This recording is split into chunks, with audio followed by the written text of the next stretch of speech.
Bueno, chicas, buenas tardes, ¿cómo les va? Hola Gaby, ¿cómo estás? Buenas tardes. Hola Bien. Laura, ¿cómo estás? Un gusto ¿Qué tal? saludarlas. ¿Otra vez?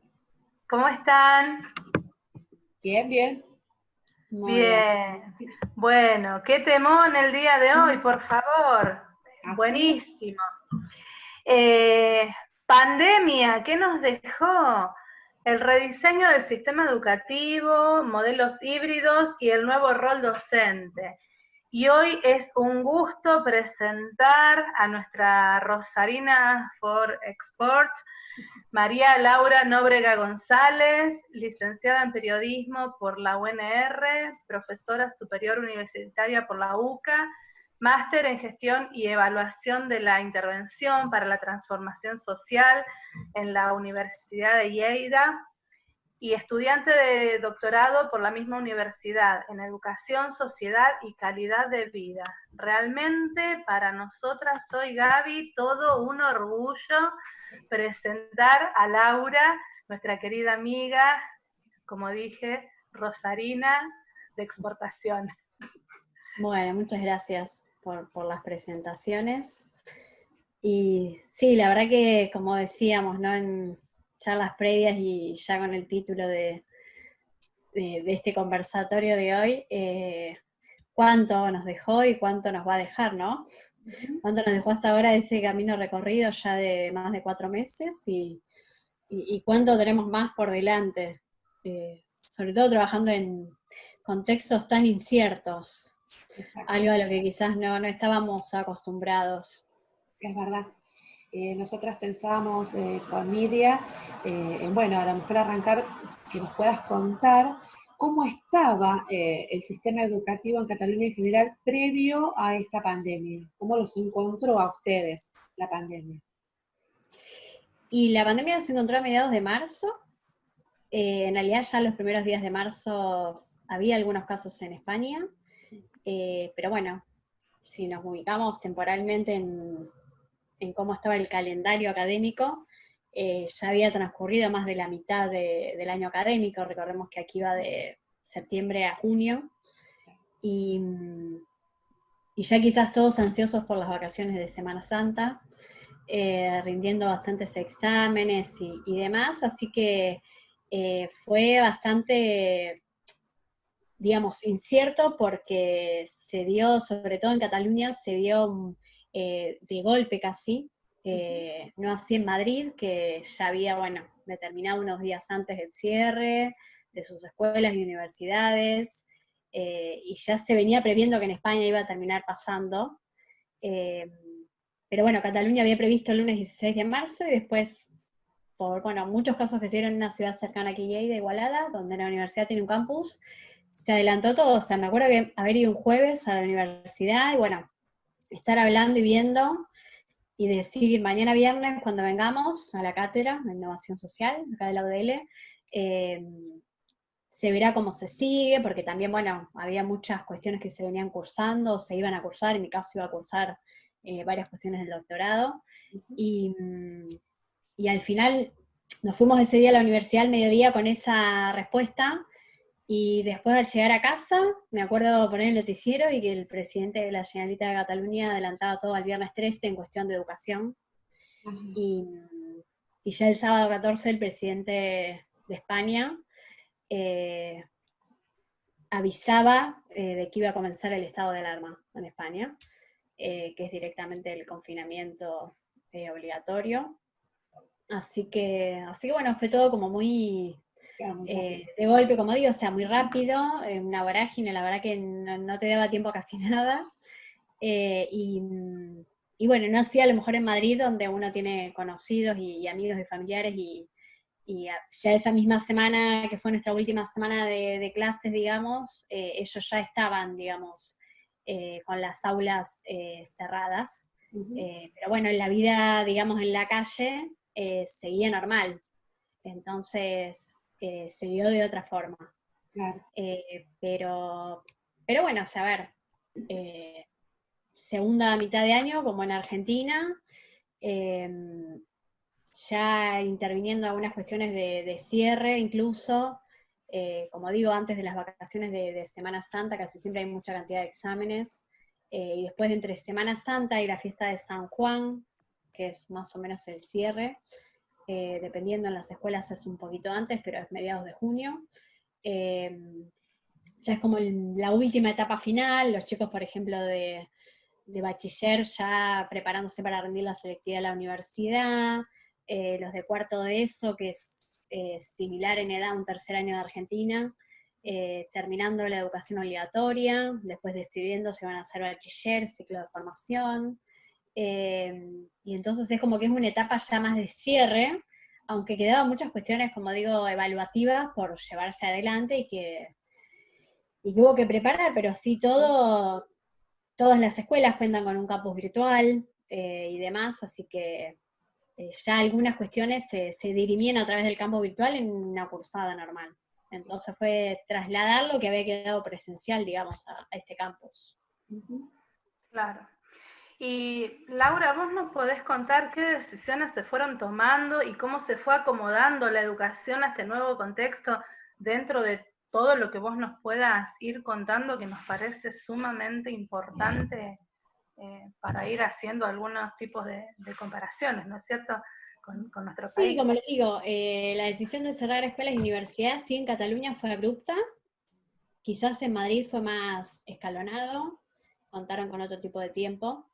Entonces, por ejemplo, en Madrid, como esa semana que quedó en el medio entre que tuvimos un confinamiento obligatorio y ellos cerraron las universidades, les sirvió a ellos para acomodarse. Por ejemplo, en Madrid tenemos el caso de unos amigos que tienen una hija en jardín de infantes, fueron en turnos a la escuela, y le dieron los manuales que los chicos usan en clase, ahí en el jardín, y demás, así que bueno, pudieron retirar todos los materiales. Ellos ya estaban utilizando el campus virtual, porque a través del campus virtual los alumnos reciben las notificaciones, o sea, no tienen cuaderno de comunicaciones con los padres, sino que suben todo al campus. Entonces como que ya la utilización del campus existía, y bueno, la novedad ahora era que los docentes iban a realizar las consignas a través del campus, y 2 veces por semana tenían que entregar esas consignas, tenían los chicos en algunos casos que conectarse en las plataformas y demás, pero siguieron consigna a consigna a lo largo de todo el manual con el que venían trabajando, digamos. Si por ahí, bueno, algunos padres han tenido más tiempo para poder dedicarle a los chicos porque no estaban, gracias a Dios por su situación, a lo mejor podían trabajar desde casa o bueno, como en este caso, argentinos estudiando aquí con una beca y teniendo la posibilidad de tener más tiempo para dedicarle, no le fue mucho trabajo extra, digamos, a esos padres.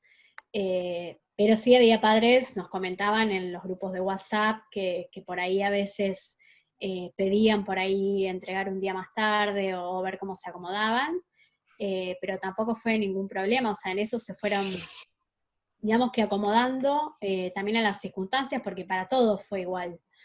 No es que cerraron solamente las escuelas, sino que empresas, otro tipo de instituciones y organizaciones también tuvieron que empezar a trabajar en casa y todos nos tuvimos que acomodar, no solo es la educación. Claro. Entonces, en medio de ese contexto fue más fácil acomodarse. También fue más fácil, al contar ya con un campus virtual y ya manejarse a través de ahí con las notificaciones o algunas cuestiones que le suben a los chicos. Para los chicos no fue algo nuevo que surgía, sino que ya conocían, de hecho, ni bien la anotaron en la escuela, ya enseguida le dieron un usuario, una contraseña, la foto que se presenta en la escuela es la foto de su campus, y demás cuestiones, entonces como que acostumbrarse fue más fácil, pero también es cierto, y ha pasado, sobre todo acá en Cataluña, que no tiene conocimiento, muchos chicos como en Argentina, que por esta brecha digital y la situación socioeconómica particular, han quedado afuera del sistema. En eso tenemos que ser totalmente realistas. Yo a veces hay gente que por ahí dice, bueno, pero Europa es distinto y demás, pero bueno, también hay mucha gente que queda fuera del sistema, no es todo color de rosa. Y docentes incluso a veces también, con dispositivos y demás cuestiones, conectividad. No es lo mismo en una casa que tengan que estar conectados muchas personas al mismo tiempo, conviviendo en un contexto de pandemia, trabajando y cumpliendo a veces también cuestiones en las que las empresas también se han tenido que acostumbrar, a horarios, bueno, a reuniones y demás, y bueno, fue un poquito para todos, pero en materia de educación yo creo que algo a remarcar es que fue más fácil el tránsito, pero a la vez también hay muchos chicos aquí en Cataluña al menos que han quedado fuera del sistema por esta brecha, familias más vulnerables, contextos muy vulnerables, y que no tienen posibilidad de conexión, de dispositivos. Se le ha alcanzado algún que otro manual por algunos conocimientos que no tiene, pero no sé si ha podido llegar a todos. Eso, al menos lo que se ha hablado en general en los simposios de educación que hubo en este tiempo, es que hubo muchos jóvenes que han quedado, o sea, dentro de esta brecha digital que se generó en la sociedad, por las condiciones previas. Sí, sí, sí. Y bueno, y también las familias, obviamente, en esta condición socioeconómica desfavorable, también a veces tampoco la familia puede acompañar realmente en lo que es en materia educativa, ¿no? Porque a veces o no se cuentan con los recursos, o el nivel académico no... No están dadas las condiciones. Claro, no están dadas las condiciones para poder acompañar a los chicos pedagógicamente, que es quizás lo que por ahí se pedía un poco, ¿no? Que los padres sean la extensión de los docentes en casa, y bueno, no en todas las familias puede darse, o tienen la suerte de contar con alguien que pueda hacerlo. Exacto, sí, sí, sí, muy similar de lo que nos está pasando acá, ¿no? En eso, en Argentina nos está pasando exactamente lo mismo, con bueno, los chicos que han quedado por fuera, docentes que también les cuesta muchísimo trabajar porque no tienen los recursos, y bueno, la pandemia vino a marcar esto, ¿no? La brecha, por sobre todas las cosas. Y contanos, Lau, ¿cómo se cerró el ciclo lectivo 2020? Y bueno, ¿cuáles fueron las medidas que tomó el Ministerio de Educación con respecto a, bueno, cómo va a ser el próximo año académico? Porque a ustedes ya les agarra el inicio de otro año, ¿verdad? Y ya parece increíble, pero ya estamos casi comenzando a un poquito tiempo, nada más. Hasta el momento es el 14 de septiembre el inicio del ciclo académico. Y bueno, en realidad, en junio, cuando ya se empezaban a pasar algunas fases, fase 1, fase 2, y se fueron habilitando algunos espacios, por ejemplo en la universidad ya habían empezado a volver algunos administrativos, y sobre todo, por ejemplo, investigadores que trabajan en laboratorios y demás, que necesitan usar aparatos y dispositivos que se encuentran en la universidad, que van más allá de tener una computadora o un celular, ¿no? Aparatos de trabajo de laboratorio. Con las heladeras y demás cuestiones que uno necesita para que las muestras no se pierdan. Claro. Entonces, bueno, esa rama de la universidad, digamos, es la primera que volvió, y los primeros que fueron ya a mediados de mayo, empezando a volver. Sobre todo para que no se pierdan las muestras. Hay conocidos nuestros de la Universidad de Agronomía que habían tomado muestras justo la misma semana que cerró todo, y bueno, si no se pierde todo ese trabajo de campo. ¿Y eso lo perdieron, Lau? ¿Eso lo perdieron? No llegaron porque, bueno, se dio justo. Si hubiera sido un poco más, seguramente... Algunos sí quedaron guardados correctamente y demás, pero tampoco en otros dio mucho tiempo. Claro. Entonces, en ese caso, son los primeros que han empezado a volver. No han vuelto todos los docentes, solo algunas áreas.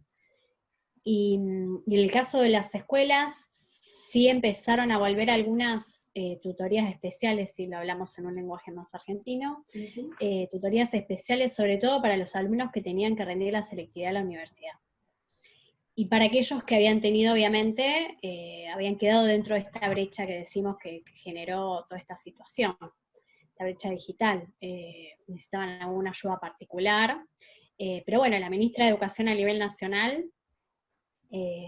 sí había dejado en claro que el alumno que no pudiera promocionar este año tendría que estar muy justificado su no promoción. Ok. Entonces es como que eso dejó quizás yo creo a veces un alivio para los que han tenido que sufrir y no podían cumplir con esto. Claro. Y bueno, se trabajó de ese modo. Y ya para el inicio, que es en menos de un mes más o menos, como en Argentina la educación depende también de las provincias, el sistema al menos escolar, aquí depende de las comunidades autónomas, y cada una ha dado diferentes pasos. En el caso de Cataluña, como decía, se ha decidido invertir, más allá del presupuesto normal que se invierte en educación todos los años, casi 50 millones de euros extra del presupuesto. Compra de muchos dispositivos, se van a repartir más de 380.000 dispositivos entre docentes y alumnos. La fibra óptica, como comentaba, en las escuelas, para que no colapse justamente el sistema. Digamos que tuvo una transformación que Cataluña tenía pensada en 2 o 3 años, se aceleró a pocos meses. Claro. Hay que una verdadera inversión estatal se hizo Sí.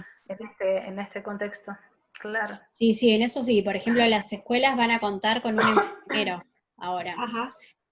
También en esta inversión hay mucha inversión en profesionales que van a empezar a estar en las escuelas. Claro.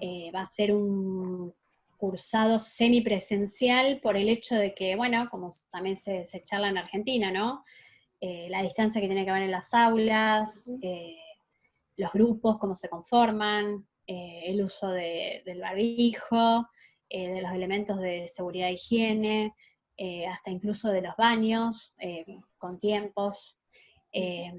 También se habla a nivel de escuela, más allá de incorporar un enfermero, se van a incorporar, si bien hicieron una estimación de que deberían incorporarse 8.000 profesionales nuevos a las escuelas, hablamos entre educadores, psicólogos y demás, solo, al menos en esta etapa inicial, se van a incorporar entre 3.500 y 4.000. O sea que lo importante allí sería la incorporación de más profesionales, Claro, como sí. para seguir, claro, como para hacer el acompañamiento educativo. Sí.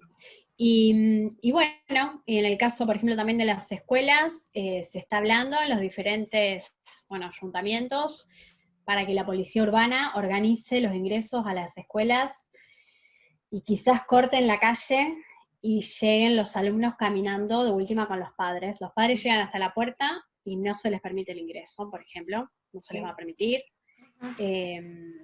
Y bueno, sí, eso de, llegar caminando, porque al igual que en Argentina se genera ese colapso de ingreso en el que hay muchos autos esperando para que bajen niños, adolescentes, se colapsan las avenidas, hay calles que también que son muy angostas, entonces se estaba previendo eso y es lo que se está trabajando. A nivel nacional sí se convocó a una reunión a fin de mes, algunos creen que poco tardía, casi, los que no están a favor del gobierno actual piensan que es una cuestión de seguir atrasando el inicio de clases y ganar tiempo, porque se convoca una reunión a fines de agosto, quedando 15 días para el inicio de clases. Como en 15 días cada comunidad autonómica puede organizar lo que se dicte en esa reunión, más allá de todo esto que ya decimos que se vino organizando. Claro. Entonces, está ese tiriafloje político que existe creo que en todos los países en este tiempo. Pero más allá de eso, estas son algunas de las decisiones que se tomaron en Cataluña y muchas van a tener que ver también en el día a día, como sucede en Argentina, ¿no? Avanzar más o retroceder, de acuerdo a como sea. Nosotros hemos tenido el caso de quedar totalmente liberados y a la semana volver a confinarnos en nuestra provincia, en Lleida, sobre todo en nuestra comarca, por el rebrote que hubo. O sea, sabemos lo que es salir, volver, ya.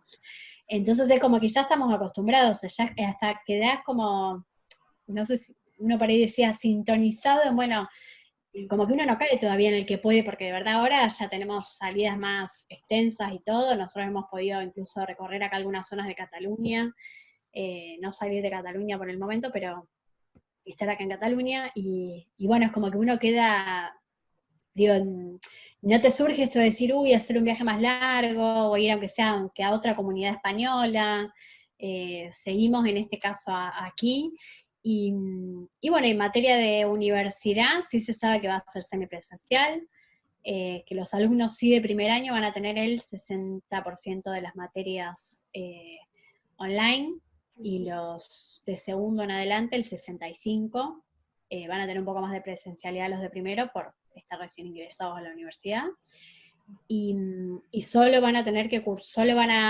presencialmente van a llegar un día, ese día van a cursar todo lo que se pueda, no van a cambiar de aula, quizás en la universidad a veces es normal que uno tenga una clase en un aula o en otra, en un edificio o en otro, en este caso no va a ser así, Y bueno, se están previendo un montón de medidas también para el uso, como decíamos, hasta de los espacios comunes, de los baños, un montón de cuestiones de limpieza que va a tener, porque también no hay que olvidar que a medida que se usan las aulas, los pasillos y demás, hay que estar limpiando todo el tiempo. De hecho, bueno, uno leía los protocolos también argentinos y algunas universidades que aunque sea volvieron a trabajar, administrativos también, se hace de la misma forma, o sea, limpiar a cada cierta cantidad de minutos, abrir ventanas, limpiar picaportes, escritorios y demás. Sí. Es también una inversión que hay que hacer en elementos de limpieza, eso está más que claro. O sea, no es solo, a veces la gente piensa, bueno, ¿y por qué no vuelve? Pero no es solo volver, es toda una inversión que hay atrás que,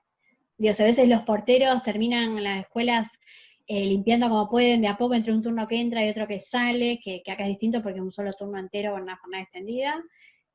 ¿Cómo se hará en este momento, ¿no? El intercambio de tantos cursos y demás, cómo tiene que prepararse la escuela para eso, ¿no? Y sí, porque es una inversión tanto económica como de personal, tal vez, o reacomodar la función del personal para que, bueno, determinadas personas puedan colaborar, porque no es factible económicamente tampoco ampliarlo tanto. Sí, igual que tiene que estar en la puerta tomando la temperatura de los que ingresan, ofreciéndote el alcohol en gel y demás cuestiones, que es todo un... Digo, no solo...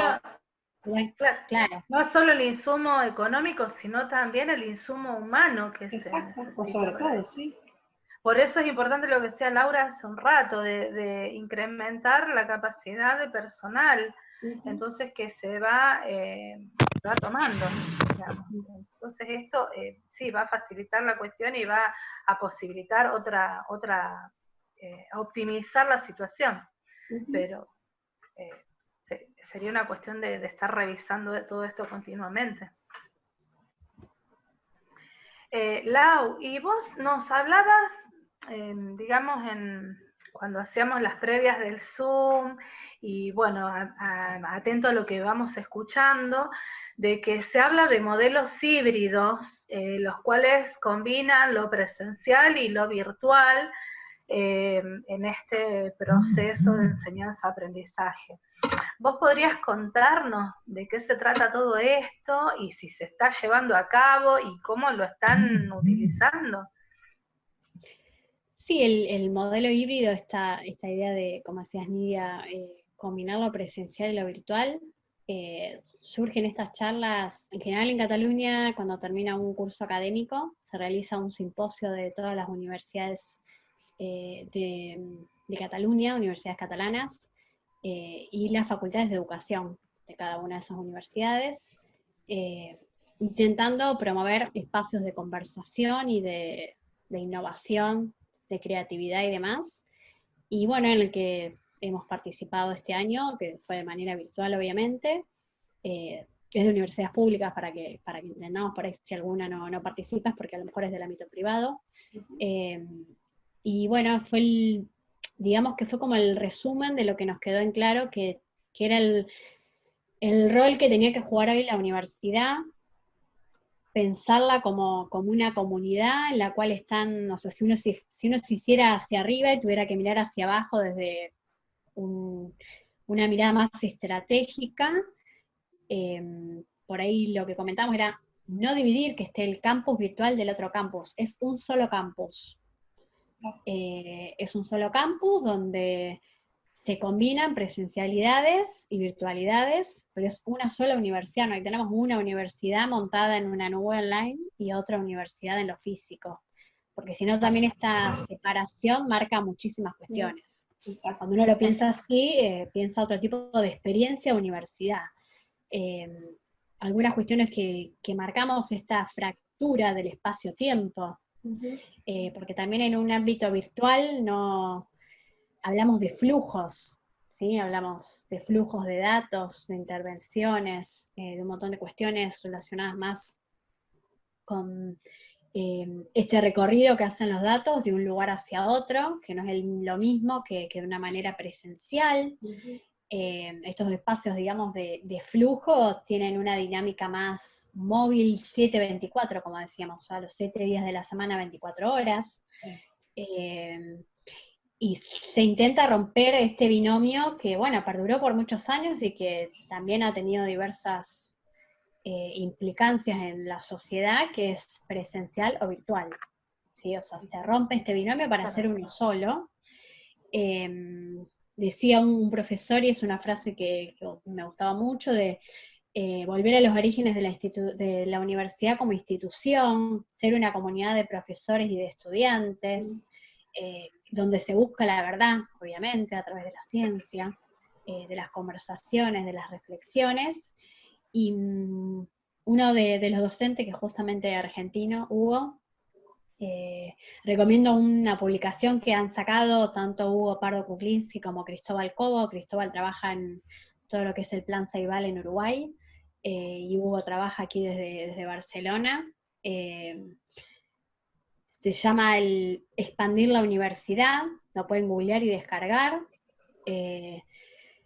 Y es pensarnos más allá de un campus puramente presencial, y que la experiencia dentro del campus presencial sea distinta. Algunos de los profesores decían, si vamos a volver a convocar a 100 alumnos a una clase para encerrarnos adentro de un aula con un profesor que está hablando todo el tiempo, y que el único feedback que se genera es al final de la clase a la pregunta, ¿se entendió? ¿Tienen alguna duda? Ese es el único feedback que se genera. Y si vamos a convocar a 100 personas adentro de un espacio cerrado, hay profesores que decían hasta que incluso se volvía antiecológico lo que estamos viviendo hoy.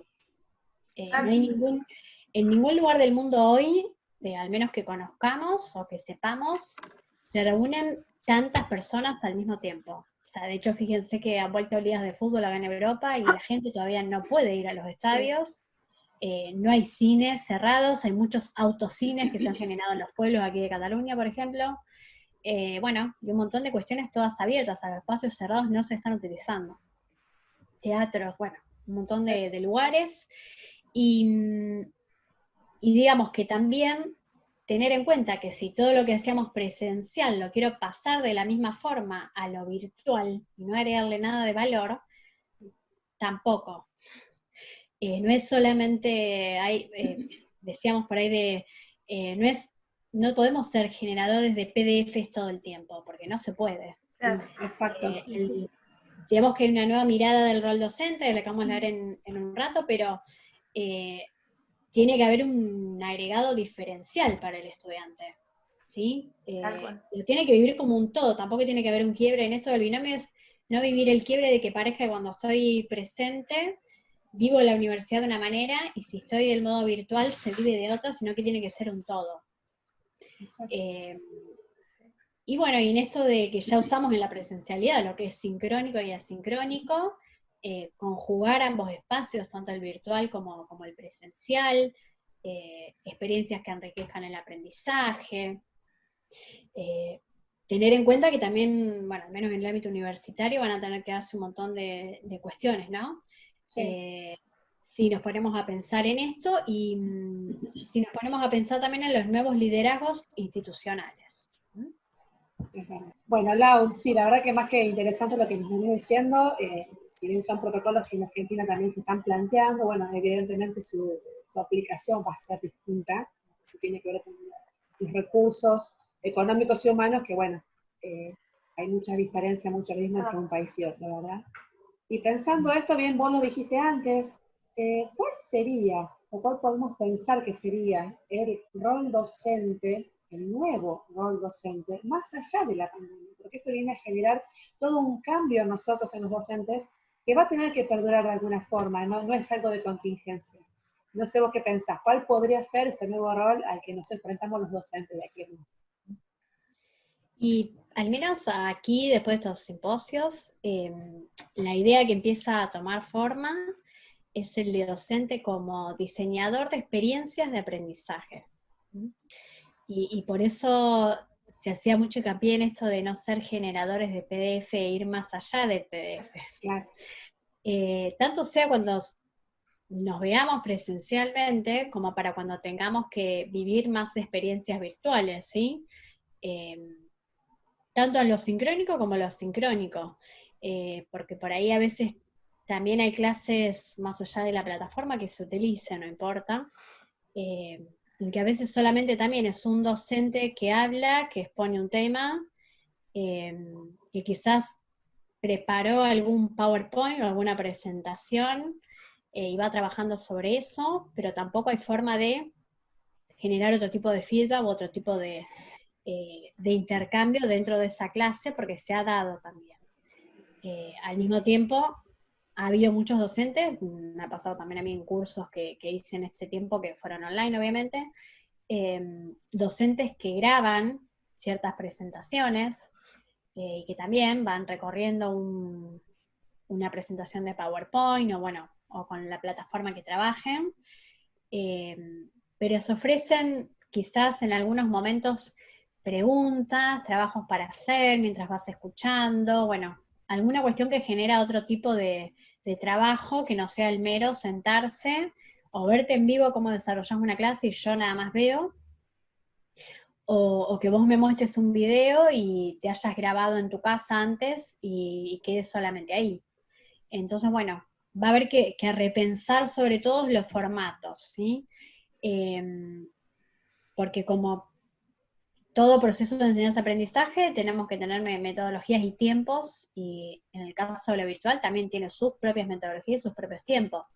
No podríamos dar esas clases a veces universitarias que uno tenía de no sé cuántas horas de teoría en una plataforma online, porque está comprobado que cada entre 15 y 20 minutos deberías poder hacer alguna cuestión que cambie, o sea, o que genere un corte, un clic. La capacidad de atención va disminuyendo, entonces en esos tiempos tenés que presentar otra cuestión. Y pienso que sería una cuestión de repensar nuevamente las propias prácticas. Claro, qué contenidos, qué herramientas, también en esto que hablamos de sincrónico y asincrónico, qué momentos van a ser sincrónicos y qué momentos van a ser asincrónicos. Yo, por ejemplo, tengo amigos que están en este caso en México. En México comienzan la semana que viene las clases. Esta semana había una jornadas de capacitación también para los alumnos. Ellos usan más allá de que las escuelas tienen sus plataformas, también tienen por una cuestión de ministerio, todo lo que es el Microsoft Teams, que es son las otras plataformas que se utilizan, así como las del Google Classroom. En Argentina se ha decidido más por esta opción, en muchos casos, y también jornadas de capacitación anualmente los chicos, pero ellos también ya tenían, el hijo de mis amigos es de primaria, entre quinto y sexto grado, y ya tenían también muchas cuestiones, trabajos prácticos, cosas que entregar y demás, que las entregaban por la plataforma que tiene la escuela. Entonces tampoco fue difícil adaptarse, pero sí los docentes preparan un montón de, amigos míos que también, algunos de ellos están en educación y te cuentan lo que preparan los docentes y qué tipo de experiencias, hasta para el cierre de clases, por ejemplo, como no iba a poder ser presencial, sí los invitaron a que vayan en autos, la escuela tiene una explanada enorme, y pasaban por la puerta, vos tenías que ir en el auto con el cartel del nombre del alumno y el curso, y con el auto más o menos adornado, y cuando pasabas por la puerta de la escuela, se hizo todo un recorrido para los autos, estaban los docentes entregándote algo, o por ejemplo para el inicio de clases, cuando había sido presencial el inicio de clases, se hizo la temática de Toy Story, entonces vos llegabas a la escuela y los chicos se encontraban con personajes de Toy Story repartidos por toda la escuela y entregando cosas y saludándolos, y esa es una experiencia de aprendizaje. Claro, seguro. ¿Sabes que lo vi a eso? Me lo mandó una amiga que vive en Finlandia, me mandó justamente uno de esos videos en el cual incluso hasta estaba comprometido los preceptores, por ejemplo en las escuelas medias, los preceptores, los asistentes escolares, es una cuestión comunitaria, digamos, que se organiza, pero que es realmente una experiencia importantísima. Claro, y ver de qué formas se puede hacer otro tipo de experiencia de aprendizaje. Salirnos más de que nuestro rol sea dentro solamente de un aula, aunque ya hay muchos docentes también en Argentina que promueven otro tipo de proyectos, pero salirnos de ese contexto, del aula, de la tiza o del fibrón, depende del tipo de pizarra que tenga la escuela, y promover otro tipo de experiencia de aprendizaje, tanto sea cuando los alumnos vayan a la escuela, que lo presencial va a ser muy importante porque el vínculo también se da en la presencialidad. Sin la presencialidad hay un montón de cuestiones que no podemos. Eso está demasiado claro, no viene a reemplazar una cosa a la otra. ¿no? Es imposible. De hecho, lo mismo hasta con nuestros familiares, o sea, no es lo mismo poder verte que poder estar, abrazarte, saludarte, bueno. Entonces, bueno, repensar nuestro rol docente desde esas miradas, siempre teniendo en cuenta que las necesidades pedagógicas tienen que estar por delante de las herramientas. No poner a las herramientas y a la tecnología como en el centro, sino verlos como ayudantes. Dentro de nuestro rol docente tienen que ser nuestros ayudantes, ¿sí? Así como en las cátedras hay ayudantes, hay jefes de cátedra y demás, bueno, la tecnología también nos tiene que ayudar a eso. Y quizás a lo mejor desde lo virtual haya que hacer, y esto se trabajó mucho en la universidad, por bueno, muchas realidades que se dieron en este tiempo, mayor curación de contenidos, digamos, ver qué inventario de recursos propios puede tener el docente y los que no. En esto sí, tenemos que ponernos una mano en el corazón y decir, bueno, ¿en qué me faltaría formarme a mí y demás? Pensando quizás, yo a veces digo, bueno, cuando hay gente que por ahí es más reticente a sumarse a estas cuestiones, una vez siempre dice, bueno, pensá aunque sea en ese alumno. De hecho, bueno, en reuniones de las que ha participado uno en este último tiempo, charlamos y decimos, ¿no?, de nivel medio de Argentina. Hay alumnos que en 4 meses se van a ir de nuestra escuela y van a tener que ingresar a un mundo académico o laboral, o ambos, donde se teletrabaja. Entonces, si no aprenden a desarrollarse también en esas instancias adentro de la escuela, van a llegar a esos mundos con menos herramientas. De hecho, fue una de las cosas que más les costaron. Hice un estudio en la Universidad de Rosario, que salió publicado en el Diario de la Capital este fin de semana, y bueno, y también aquí pasó, se ha estudiado bastante esto, cómo les costó adaptarse a un sistema que está bien. Quizás aquí fue distinto porque la primera parte, o sea, el primer semestre entero pudo cursarse de buena manera y demás, y ya fue para la segunda parte, ¿no? Pero en Argentina que ni siquiera llegaron a arrancar las clases en un ámbito universitario, entonces bueno, ¿cómo te acostumbras a ese mundo si vos de lo que traes antes, o sea, si vos venís de una escuela que es netamente presencial y que nada más te preparó para eso, cuando tenés que insertarte hasta en un mundo laboral, y que hoy en un currículum es muy importante poner qué herramientas tecnológicas manejamos, si sabemos usar Zoom, si sabemos usar Meet, no sé, la plataforma que usemos, ¿sí? Tan importante para el mundo laboral. Entonces, también pensar en eso, ¿no? Los docentes, en cómo podemos fortalecer a nuestros alumnos para que lleguen con más herramientas a este mundo tan incierto. Hay un contexto totalmente incierto y bueno, ya es sabido y a veces, lo hemos charlado aquí también en la universidad, los alumnos que menos herramientas, o los chicos, digamos, los adolescentes y jóvenes que menos herramientas tengan, son los que lamentablemente van a tener menos posibilidades y oportunidades. Porque hoy es todo muy, para trabajar en cualquier empresa hoy, tanto de España como del mundo, creo yo, manejar herramientas virtuales es muy importante, porque vos vas a tener que saber o el software que utiliza la empresa, o la plataforma por la que se trabaje, o sea, de cualquier manera, el recurso tecnológico lo vas a tener. Hoy es una necesidad en todo tipo de organización. Entonces, los docentes también prepararnos en este aspecto y preparar a los alumnos en este aspecto. Y quizás pensar más, cuando decimos esto del aprendizaje basado en proyectos, de cátedras integradoras, que es también algo que se está promoviendo en la universidad y en las escuelas. Un aprendizaje basado también en la resolución de retos, de conflictos, de problemas, porque también pensemos que en este mundo incierto, sobre todo en las empresas, uno ha podido hablar con gerentes de recursos humanos o gerencia de personas, como se llaman algunas organizaciones, y realmente te decían eso, que aunque tienen personal altamente capacitado en un montón de cuestiones, en cuestión de resolución de problemas que surjan desde esta virtualidad, el no poder estar ahí mano a mano con otra persona de tu equipo de trabajo y poder dirimirlo ahí, cómo cuesta, ¿no? Entonces, bueno, quizás cambiar en ese sentido y colaborar entre todos nosotros, quizás los que estamos en el mismo año de trabajo, cómo se pueden producir todos estos materiales todos juntos. No sé, pensar en una escuela que vaya más allá de la escuela física, que hoy se está desarrollando en gran medida en lo virtual, y también aprovechar herramientas que aunque parezcan, quizás por todo esto que uno dice, hasta que parezcan obsoletas y no son para nada obsoletas, que es por ejemplo las bibliotecas, de las escuelas, de las universidades, cuántos libros y cuánto material hoy está juntando polvo realmente, porque no se pueden usar. Claro. Alguien decía hace poco en una charla, claro, decía, bueno, ¿por qué no repartimos los libros que tenemos en las bibliotecas con los alumnos y promovemos otro tipo de consignas? A lo mejor es mejor y ya que decimos tanto, ¿no? Claro. Y siempre lengua y matemáticas son materias troncales y fuertes y que siempre, bueno, como se comenta en todos lados, ¿no? Que a los alumnos les falta saber interpretación de texto y bueno, ¿y cuánto podríamos hacer hoy? Porque cuánto se puede trabajar hoy con matemática en todo lo que hacemos en nuestra vida, en nuestra casa, como ha planteado Francesco Tonucci también, que la casa sea el laboratorio.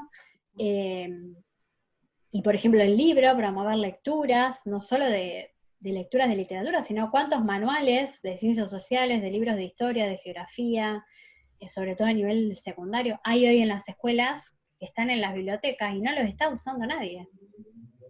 Sí. Lo que pasa, yo pienso que no solamente depende de la utilización de la nueva herramienta y de todo lo virtual, sino que también hay que visualizar la posibilidad de un rediseño de ciertos contenidos, de rever ciertos contenidos que sí ahí sí pienso que vos decías estas herramientas que nos parezcan antiguas o vetustas, que puede ser la biblioteca, pero sí hay contenidos que son antiguos y que verdaderamente a los alumnos no le están sirviendo como para avanzar, a lo mejor quedan detenidos.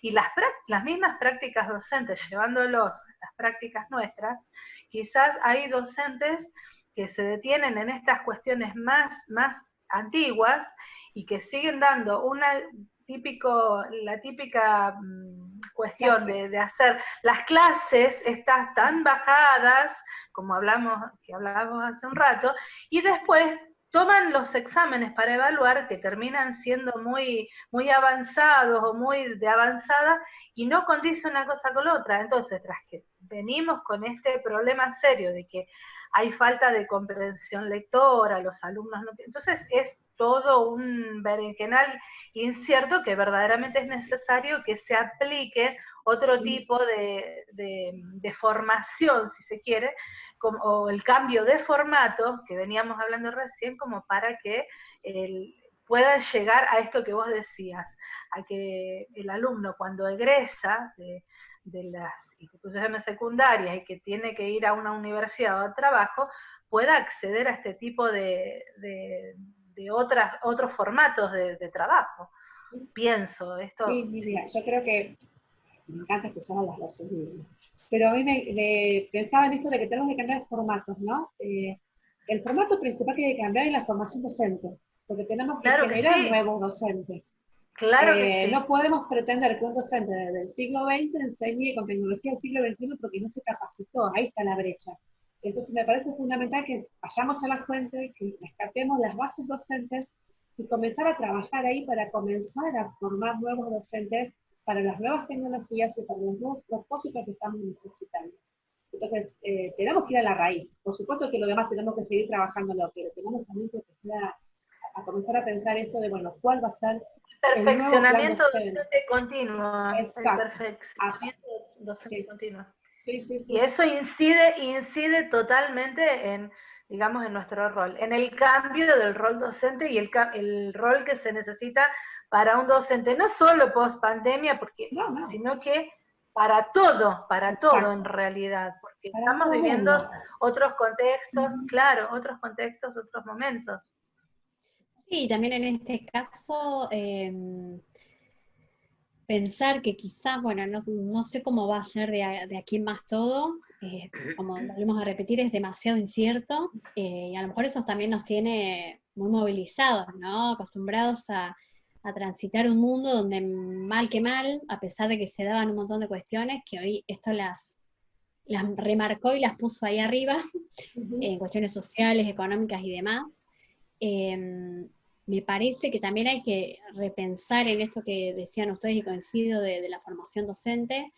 El que quiera elegir la carrera docente, siempre decimos, ¿no? Esto de la vocación y demás, o sea, la vocación no es algo que hay que minimizar ni nada por el estilo, a veces se elige la carrera docente porque tiene facilidad, o sea, facilidad a la hora de conseguir trabajo y demás, que a veces tampoco es demasiado cierto, pero sí realmente que hoy más que nunca el ser docente es más allá de preparar una clase convencional que requiere de otra labor, hasta, imaginémonos en este tiempo de pandemia, en que muchos llamando por teléfono a los alumnos, cómo están, cómo está la familia, por qué proceso están pasando, muchas familias que han pasado procesos de desempleo, o quizás hasta de situaciones, sobre todo aquí en España, digo, por la cantidad de enfermos que hubo y hasta de muertes, familias que no han podido despedirse, bueno, y hasta mismos chicos también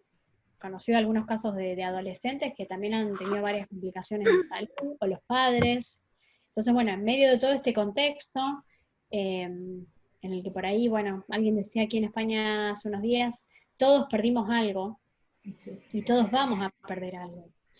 El tema es ese, que no queremos perder nada, y yo creo que muchas de las discusiones, de los egoísmos y de un montón de cuestiones que se dan es porque no queremos perder nada. Y tenemos que saber que siempre perdemos algo.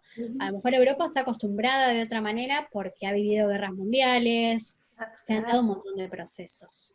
De hecho hay un montón de gente más grande, tíos o familiares que tenemos nosotros aquí en España, que por ahí te decían, pero ¿por qué se preocupan tanto por eso? Si cuando nosotros vivimos después de la etapa de la posguerra, había muy pocas cosas en pie, comíamos lo que podíamos, trabajábamos todo el día en el campo, es un montón de cuestiones.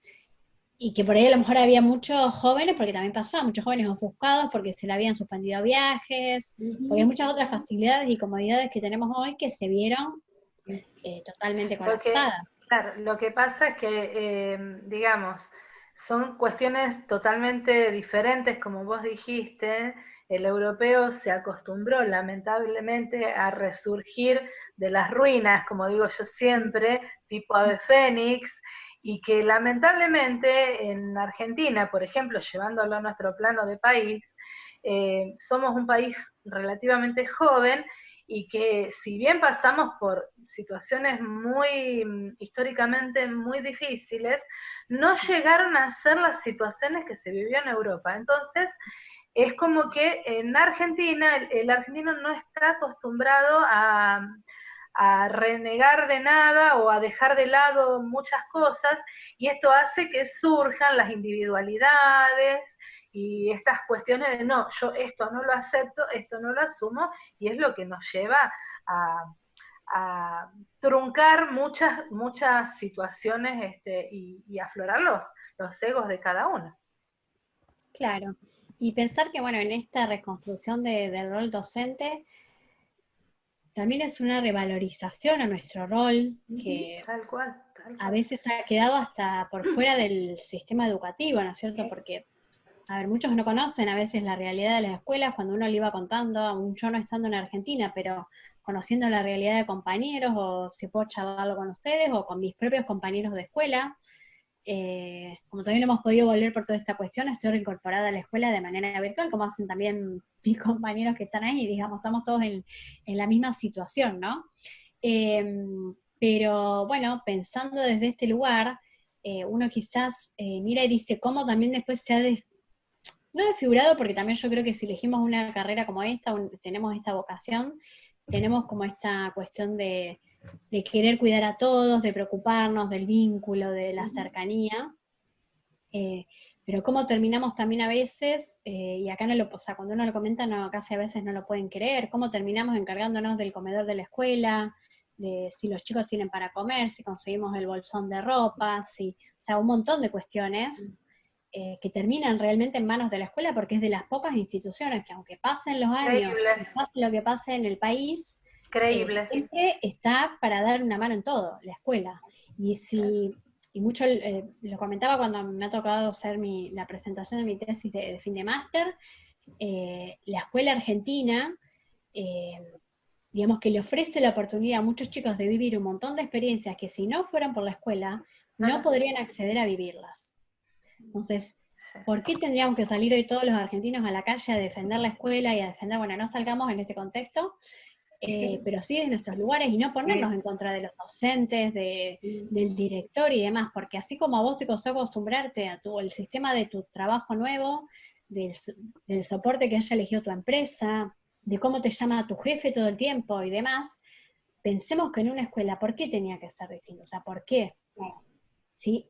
Sí entendemos que hay un montón de inversiones y de cuestiones que podrían haberse hecho antes, pero nosotros trabajamos con lo que está ahora, o sea, no podemos pensar en cómo podría haber sido el sistema educativo si se hubieran tomado otras decisiones. O sea, hay que trabajar con la realidad que tenemos. Y la realidad es que hoy en Argentina también hay docentes que hasta dejan la tarea porque pasan Buenos Aires, cuestiones que le han comentado a uno y demás, dejan la tarea en una panadería de un barrio periférico, porque por esa panadería pasan los padres o los chicos a retirar la tarea, y el panadero tiene la amabilidad de dejar que el docente o el directivo de la escuela deje tareas ahí para que los alumnos la puedan retirar. O sea, estamos en ese nivel en Argentina.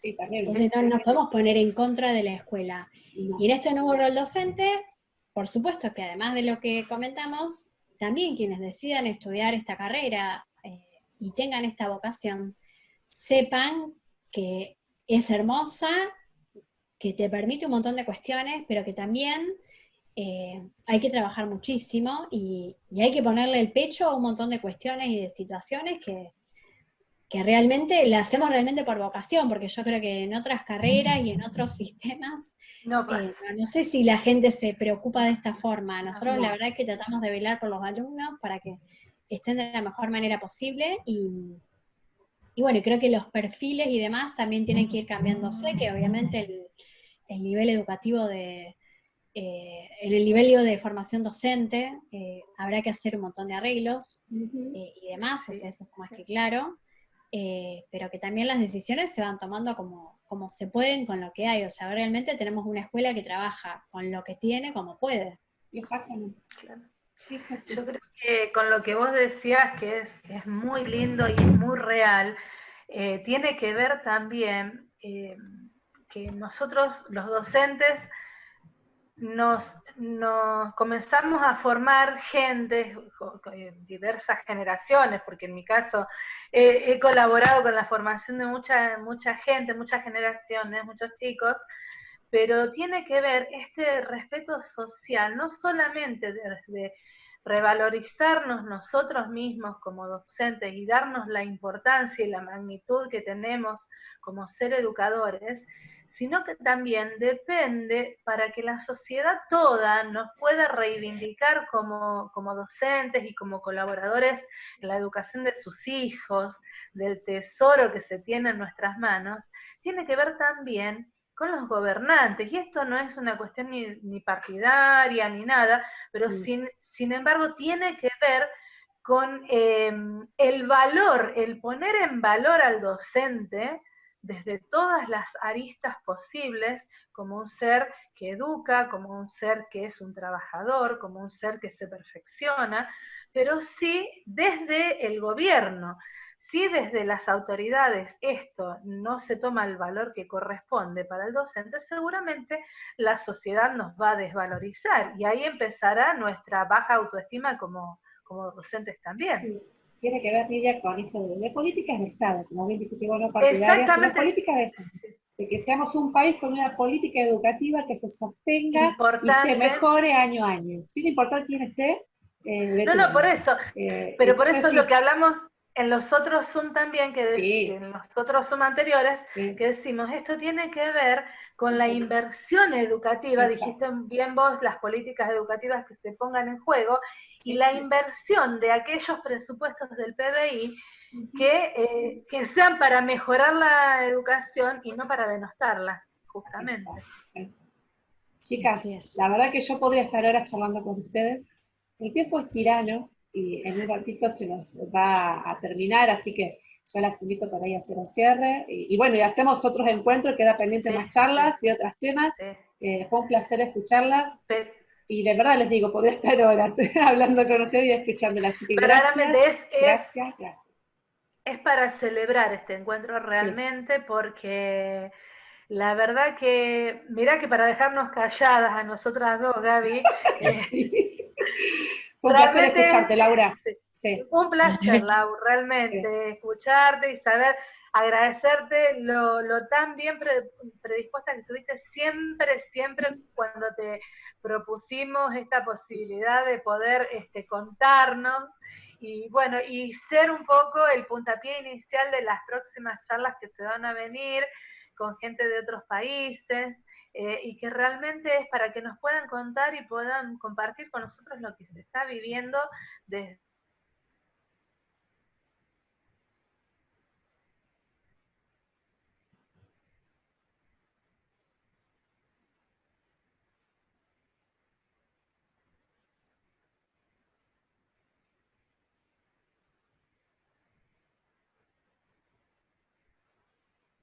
haber podido compartir con vos, Laurita, y de que tengan en Lleida una representante Pero por una cuestión de que tienen miedo a equivocarse, y bueno, y quizás entender que en estos nuevos contextos, que son quizás más inciertos, todos nos vamos a equivocar, todos somos humanos.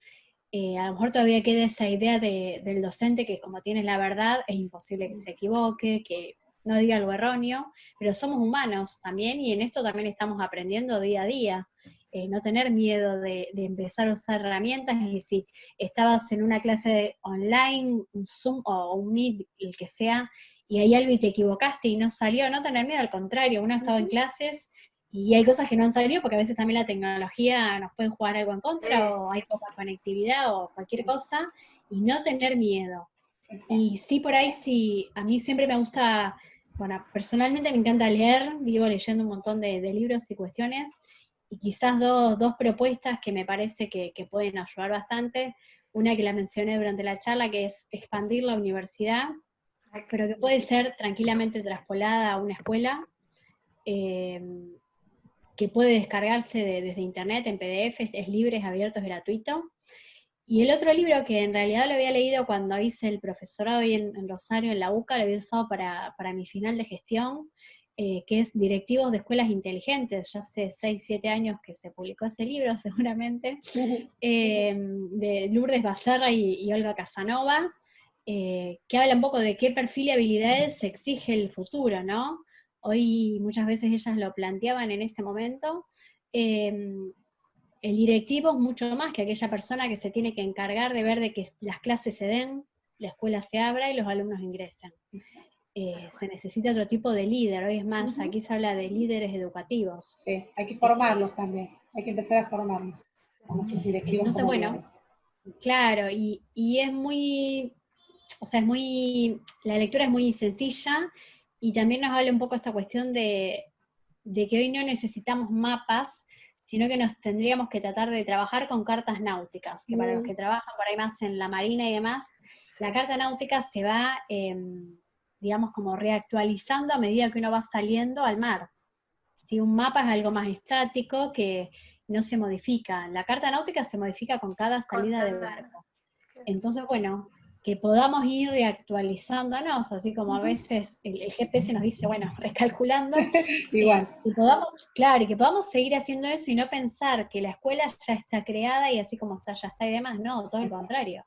O sea, queda muchísimo por construir, tiene que ser una construcción constante, y pensarnos, revalorizarnos también los docentes en esta época, pensar que gracias a la escuela muchas veces hay jóvenes y niños que pueden llegar a un montón de cuestiones. No sé si uno pensar hoy en los docentes, no sé, del Papa Francisco, ¿quién iba a pensar que su alumno iba a terminar siendo papa, ¿no?